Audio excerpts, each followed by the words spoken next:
Self assistant professor Naresh Kohli. हम देख रहे हैं थर्मल इंजीनियरिंग लेक्चर सीरीज़ के हीट ट्रांसफ़र के नेक्स्ट टॉपिक की तरफ। मेरा नाम है असिस्टेंट प्रोफेसर नरेश कोहली। आप देख रहे हैं मेरा YouTube channel thermal engineering lecture series. तो चलिए हमारे नेक्स्ट लेक्चर की तरफ चलते हैं। हीट ट्रांसफ़र में यूनिट 2 में हमारा नेक्स्ट लेक्चर है critical radius for cylinder and critical radius for sphere. सबसे पहले क्रिटिकल रेडियस के बारे में समझते हैं कि क्रिटिकल रेडियस क्या होता है। देखिए, क्रिटिकल रेडियस का मीनिंग क्या होता है। हम कोई भी सिलेंडर ले ले या कोई भी स्फीयर ले ले, हम लोगों को करना क्या है कि सिलेंडर और स्फीयर के ऊपर, लेट्स से दैट कि ये हमारे पास में सिलेंडर है, इस सिलेंडर की आउटर सरफेस के ऊपर हम लोगों को इंसुलेशन मटेरियल लगा देना है। लेट्स से दैट इस फिगर के बेस पर मैं आपको समझाता हूँ। ये हमारा सिलेंडर है, ठीक है, ये हमारा सिलेंडर है। समझ लो कि इसका डायमीटर है हमारे पास में R1 डायमीटर R1 रेडियस वाले सिलेंडर के ऊपर हम लोगों ने एक इंसुलेशन मटेरियल लगाया हुआ है।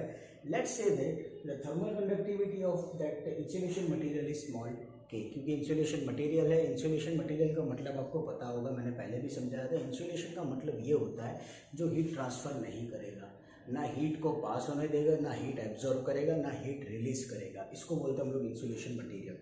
तो इसी सिलेंडर के ऊपर रेडियस R1 वाले सिलेंडर के ऊपर लेट्स से देखते हम लोगों ने की थर्मल कंडक्टिविटी वाले वैल्यू वाले कोई इंसुलेशन मटेरियल का लेयर लगा करके रखा हुआ है, और उसकी वजह से हमारा रेडियस बन रहा है, उसकी वजह से हमारा जो रेडियस होगा that will be R2 minus R1। तो R2 क्या होगा, ये सिलेंडर के ऊपर हम लोगों ने जो भी हमारा इंसुलेशन मटेरियल लगाया है, वो इंसुलेशन मटेरियल आप लोगों के एटमॉस्फेयर के कांटेक्ट में होगा।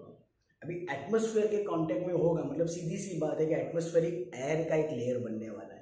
वो जो एटमॉस्फेरिक एयर का एक लेयर बन रहा है, let's say that the radius of that layer is R2। तो जो इंसुलेशन मटेरियल हम लोगों ने लगाया over this surface from centre, ये सेंटर से आप लोगों के इंसुलेशन मटेरियल तक का that radius will be R2 minus R1। तो ये हमारी फिगर की जियोमेट्री। फिर से एक बार समझाता हूँ मैं। कंसीडर करो कि स्मॉल की हमारे इंसुलेशन मटेरियल की थर्मल कंडक्टिविटी है, ये हमारा इंसुलेशन मटेरियल है, ये आपका सिलेंडर है, ये वाला पोर्शन सॉलिड सिलेंडर है, ठीक है। यहाँ पर आप लोगों को एटमॉस्फेरिक एयर, ये जो मैंने डैश लाइन की है वो हमारे एटमॉस्फेरिक एयर का लेयर है। यहाँ पर जो टेम्परेचर होगा ओवर दिस, क्यों, क्योंकि इंसुलेशन मटेरियल आपके एटमॉस्फेरिक एयर के कांटेक्ट में है, इसीलिए ये आपके लिए बन जाएगा T एयर, मतलब कि एटमॉस्फेरिक एयर का टेम्परेचर। ये आप लोगों के लिए बन जाएगा T1, मतलब कि सॉलिड बॉडी का temperature, surface temperature, solid cylinder का सरफेस टेम्परेचर। फिर यहाँ पर ओवर दिस एरिया हम लोग यहाँ पर कंसिडर करेंगे कन्वेक्टिव हीट ट्रांसफर कोफिशिएंट की भी कन्वेक्शन प्रोसेस होने वाला है, इसीलिए H हम लोगों ने लिया है कि आपकी थर्मल कंडक्टिविटी है। L will be length of the cylinder, जो कंसिडर करके चलना है, ठीक है। क्रिटिकल रेडियस का मतलब क्या होता है, सबसे पहले हम लोग क्रिटिकल रेडियस का मतलब समझते हैं। क्रिटिकल रेडियस क्या कहलाता है। देखिए, भले सिलेंडर के ऊपर हम लोगों ने इंसुलेशन मटेरियल लगा दिया, सिलेंडर को आपने सेंटर से हीट ट्रांसफर दिया, हीट ट्रांसफर कर रहे हो आप लोग, कांस्टेंट हीट ट्रांसफर कर रहे हो for 1 hour 2 hour 4 hour. Cylinder की जो टोटल बॉडी है वो हीट एब्जॉर्ब करेगी और स्टेडी स्टेट कंडीशन में आ जाएगी। स्टेडी स्टेट कंडीशन में आने के बाद में क्या होगा, स्टेडी स्टेट कंडीशन में आपका सिलेंडर तो आ गया, लेकिन इंसुलेशन मटेरियल की वजह से आपका सिलेंडर एनर्जी को रेडिएंट नहीं करेगा। आपको पता है कि कोई भी बॉडी जब गर्म हो जाती है तो वो एनर्जी रिलीज करती है।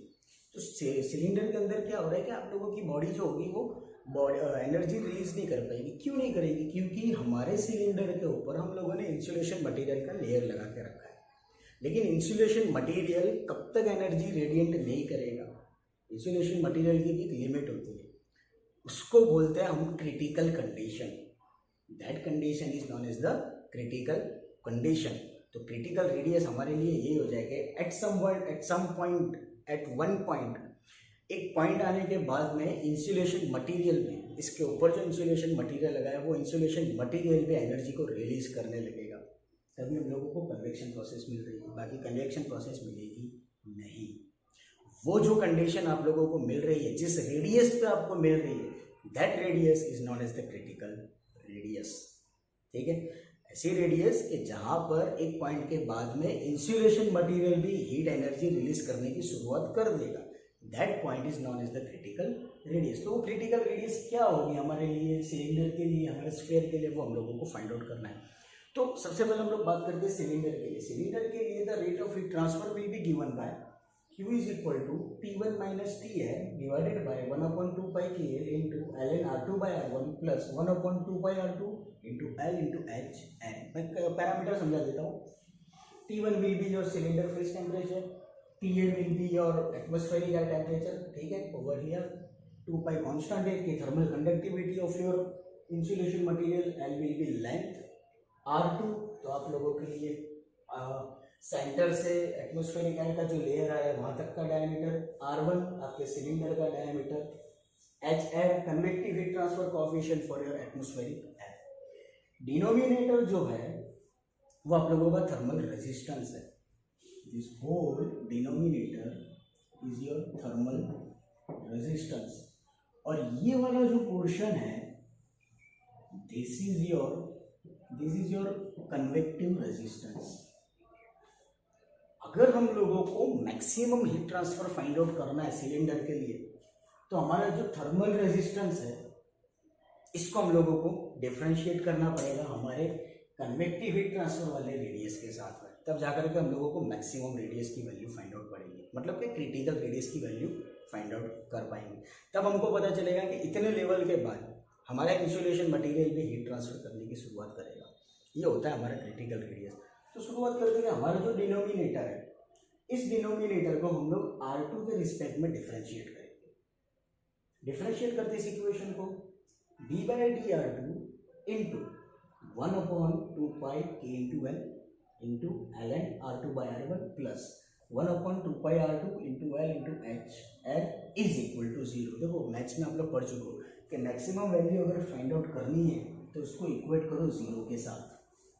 आप लोगों के लिए जो R2 है that R2 is the outer value, वो हमारे लिए आउटर वैल्यू है कि यहाँ से क्या हो रहा है कि आपके कन्वेक्शन की शुरुआत हो रही है। वो जो कन्वेक्शन की शुरुआत हो रही है that is your critical point. इसीलिए हम लोगों को R2 के रिस्पेक्ट में डिफरेंशिएट करना है, ना कि हम लोग R1 से डिफरेंशिएट करेंगे।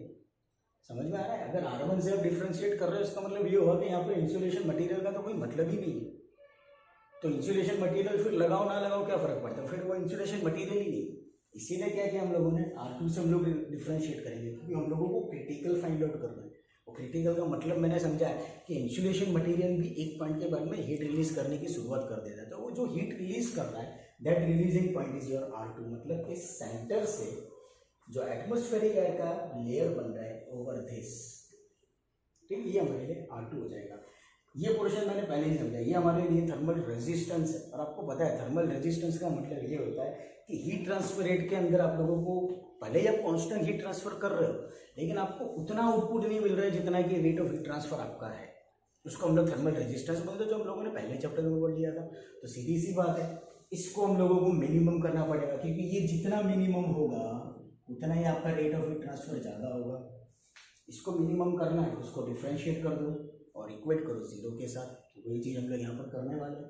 तो differentiating the denominator with respect to your R2 d by dr2, और पूरा डिनोमिनेटर यहाँ पर रख दिया। सिंप्लीफाई करते हैं 1 upon 2 pi l, 1 upon 2 pi l दोनों में कॉमन है, बाहर निकालो, इक्वल टू के राइट साइड जाएगा तो वो 0 हो जाएगा। बचा क्या, d by dr2 into 1 upon k into ln R2 by R1 plus 1 upon R2 into H N, ये हमारे लिए बचेगा। अब इसको डिफरेंशिएट करते हैं। 1 अपॉन के था, 1 अपॉन के कॉन्स्टेंट है, बाहर निकाल दो, बचा क्या, ln R2 upon R1। Maths का रूल है कि न्यूमरेटर डिनोमिनेटर का प्रोपोर्शन है ln में, तो हम लोग इस तरह से लिख सकते हैं ln R2 minus ln R1, ये हमारे लिए वैल्यू बनेगी। इसका जब आप लोग डिफरेंशिएशन करोगे तो ln R2 का डिफरेंशिएशन हो जाएगा 1 अपॉन R2, ये तो कांस्टेंट है मतलब ये 0 हो जाएगा। तो इसको लिखो ना लिखो कोई फर्क पड़ने वाला नहीं है, ठीक है, समझ में आ रहा है। तो d by dr2 में फर्स्ट स्टेप इसका डिफरेंशिएशन हो जाएगा हमारे लिए ln R2 का 1 upon R2 plus 1 upon HR मतलब एटमॉस्फेरिक एयर का convective heat transfer coefficient, that is constant for it, हम लोगों ने यहाँ पर लिख दिया। बचा क्या है यहाँ पर 1/r2, 1/r2 है मतलब आप लोगों के लिए बनेगा r2⁻⁻1। डिफरेंशिएशन का रूल है, पावर आगे मल्टीप्लाई होगी और एक पावर माइनस होगी, मतलब -1 विल बिकम -2। न्यूमिनेटर में उसको हम लोग डिनोमिनेटर में ले आएंगे और ये माइनस तो आपका आने वाला है। तो डिफरेंशिएशन क्या बनेगा 1/r2 का -1/r2², ये हमारे लिए डिफरेंशिएशन हो जाएगा। ठीक है, इक्वेट करो 0 के साथ, दिस माइनस, ये माइनस वाली टर्म सामने जाने दो, तो 1/kr2 is equal to 1/ha into r2²। एक r2 आप लोगों का कैंसिल हो जाएगा, बचा क्या आपके पास 1/k is equal to 1/hr into r2। Cross multiplication करो या तो फिर इसका इन्वर्स कर दो, क्रॉस मल्टीप्लीकेशन करो या तो फिर इन्वर्स कर दो, तो के सामने मल्टीप्लाई हो जाएगा, ये पूरा स्टेप आपको यहाँ मल्टीप्लाई हो जाएगा, that K is equal to r2 into H है, r2 इंटू एच है। r2 हम लोगों के लिए चाहिए because that r2 is for us critical radius, that r2 for us is a critical radius. r2 को सब्जेक्ट हेड बनाओ, H एर आपका नीचे आएगा, तो एच एर हम लोग नीचे ले जाएंगे, एच एर जब हम लोग नीचे ले जाएंगे तो हमारे लिए इक्वेशन क्या बन जाएगी, हमारी इक्वेशन बनेगी k/h, मतलब R2 के लिए क्रिटिकल रेडियस हम लोगों के लिए बन रही है R2 is equal to critical radius is equal to k/h। जिस तरह से हम लोगों ने rate of heat transfer critical radius, मतलब क्रिटिकल रेडियस सिलेंडर के लिए फाइंड आउट किया, सेम मैनर में क्रिटिकल रेडियस हम लोग फाइंड आउट करेंगे हमारे स्फीयर के लिए। सेम चीज़ है, यही फिगर है, सिर्फ एक फर्क, यहाँ पर हम लोग convective heat transfer coefficient for atmospheric air consider कर रहे थे, यहाँ पर हम लोग लेंगे HO, या आप बोल सकते हो आप H0 तो नहीं पर वही कहलाएगा, convective heat transfer for outer surface, sphere के आउटर सरफेस के लिए। फॉर्मूला क्या बनेगा रेट ऑफ हीट ट्रांसफर का, that Q is equal to T1 - T air divided by R2 - R1 upon 4 pi के R1 R2 plus 1/4πr2² into HO। Same चीज़ है, यहाँ पर भी आपका जो डिनोमिनेटर है वो आपका थर्मल रेजिस्टेंस है, ये पोर्शन हमारे लिए कन्वेक्टिव रेजिस्टेंस है। अगर आप डिनोमिनेटर को मिनिमम कर दो तो आप लोगों को मैक्सिमम हीट ट्रांसफर मिल सकता है, तो क्या करेंगे हम लोग, हमारे जो डिनोमिनेटर है उस डिनोमिनेटर को हम लोग मिनिमम करने की कोशिश करेंगे, मतलब we will differentiate the denominator with respect to R2, मतलब इसी तरह से R2 के साथ में हम लोग डिफरेंशिएट करते हैं d/d/r2 into R2 - R1 upon 4 pi के R1 R2 plus 1/4πr2² into HO is equal to 0। क्या करो, ये जो डिनोमिनेटर है ये डिनोमिनेटर आपके दोनों न्यूमिनेटर में बांट दो, मतलब कि ये हो जाएगा R2/4 पाई के R2 into R1 minus R1/4 पाई के R2 इंटू R1। पहले स्टेप में R2 था, R2 विल बी कैंसिल और बचा क्या हमारे पास 1/4 पाई के R1। अभी 4 पाई ये दोनों स्टेप में कॉमन है, बाहर निकालो, इक्वल टू के सामने जाने दो, 0 हो जाएगा, तो बचा क्या यहाँ पर हमारे पास में 1/k into R1, 1/k into R1 क्योंकि R2 कैंसिल हो चुका है, माइनस यहाँ पर 4 पाई आप लोगों ने कॉमन निकाला, कैंसिल हो गया, R1 यहाँ पर कैंसिल हो जाएगा, बचा क्या 1/k into R2, 1/k into R2 plus 4 pi common है बाहर निकाल लिया 0, बचा क्या 1/r2² into HO, 1/r2² into HO। Simplify करते हैं, डिफ्रेंशिएट करते हैं, R2 के साथ में डिफ्रेंशिएट करो, R2 के साथ में पहला स्टेप आपका कांस्टेंट है 0 हो जाएगा, माइनस 1/k R2 है, मतलब कि R2 हम लोग ऊपर ले जाएंगे, मीन्स इसकी पावर बनेगी सेम इसकी तरह, यहाँ पर जिस तरह से किया था बिल्कुल उसी तरह, R2 will become as a -1, R2 हमारे लिए -1 हो जाएगा। डिफ्रेंशिएट करोगे तो आपको -1/r2² मिलेगा, तो ये वही है, minus minus will become plus, ठीक है। सेम इसी तरह से R2², इसकी भी पावर ऊपर जाएगी, इट विल बिकम R2⁻²। नहीं, डिफ्रेंशिएशन का रूल लगा दे, -2 पावर आ गए और पावर में से एक माइनस करो, मतलब -3 हो जाएगा। न्यूमिनेटर में इसको डिनोमिनेटर में ले आओ तो आपकी पावर प्लस हो जाएगी R2³ और ये -2 यहाँ पर मल्टीप्लाई इंटू HO तो है इज इक्वल टू 0, ठीक है। तो ये हमारे लिए डिफरेंशिएशन का रूल हो गया, बेसिक रूल है, पावर आगे पावर में से माइनस वही रूल हम लोग यहाँ पर अप्लाई कर रहे हैं। सिंप्लीफाई करो, माइनस वाली टर्म इस तरफ जाने दो तो ये प्लस हो जाएगा, means 1/k R2² is equal to 2/r2³ into HO। This square and square will be cancel out. ये जो R2 इंटू एच ओ बचा इसको हम लोग यहाँ मल्टीप्लाई करेंगे और ये जो K बचा इसको हम लोग यहाँ मल्टीप्लाई करेंगे। मतलब ये हो जाएगा R2 is equal to 2K, H O को एज इट इज रहने दो। ये R2 का मतलब तो क्या होता है, क्रिटिकल रेडियस होता है। तो R2 is equal to critical radius is equal to 2K upon H O, मतलब थर्मल कंडक्टिविटी डबल, और उसको हम लोग डिनोमिनेटर में लाएंगे आपके कन्वेक्टिव हीट ट्रांसफर कोएफिशिएंट के साथ। तो स्फीयर के लिए हमारे लिए क्रिटिकल रेडियस की वैल्यू क्या बनी, that RC is equal to 2K by H O. Cylinder के लिए क्या बन रही थी, K upon H. Reverse value बिल्कुल भी नहीं, सिर्फ थोड़ा सा फर्क है। यहाँ पर हम लोग एटमॉस्फेरिक एयर उसका कन्वेक्टिव हीट ट्रांसफर कोएफिशिएंट लेंगे, यहाँ पर हम लोग आउटर सरफेस का। यहाँ पे आपकी थर्मल कंडक्टिविटी डबल नहीं करनी है, यहाँ पर आप लोगों को डबल करनी है।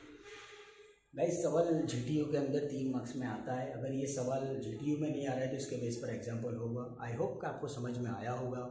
नहीं आ रहा है, अगर कोई डाउट है, क्वेश्चन है तो मुझसे ज़रूर पूछिएगा। Thank you so much.